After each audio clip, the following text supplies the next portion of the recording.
Do you think the move to continue with the deportation will cause migrants, refugees, and others to be reluctant to come forward for COVID-19 vaccination? So I guess it's not specifically about the deportation, but its effects on the migrant and refugee community in Malaysia. If you were at risk of being arrested and detained when you went to seek medical treatment or get vaccinated, would you seek medical treatment and get vaccinated? I mean, that's really the situation we're putting people in, isn't it? So at the start of the pandemic, the authorities said that they will not arrest migrants and refugees who came forward to seek medical treatment. What did they do then? On the 1st of May, if you remember, on Labor Day, ironically, there was mass arrests and detention of migrants and refugees, including children. This is, again, pre-pandemic. For years and years and years, migrants and refugees remain in a state of fear in Malaysia. Look at the reports from Amnesty International, look at the reports from Asylum Access, look at the reports of the communities themselves.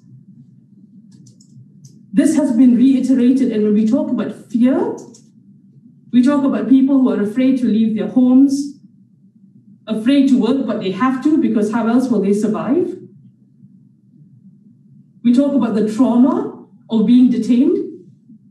Amnesty recently quoted a refugee who was detained as a child, and he said, 9 days in detention can very well feel like 9 years. So think about this. When we say reluctance, people are terrified. And they're terrified because of what we do. We arrest and we detain them and we threaten them. And when Amnesty says that detention cannot be used as a form of immigration control, that's what we mean. It's an administrative matter when you don't have your papers. So why are we detaining people, depriving them of their liberty, putting them in conditions that most of us couldn't even endure for half a day? And here we're hearing that there are people, asylum seekers, who should be afforded even more protections. And they've been detained for at least 1.5 years, probably more, because the UNHCR has been denied access for that long. So any ministry out there saying, you know, we're going to vaccinate, we're going to do this or that, I know that's separate from what we're talking about right now with this case, but it's relevant.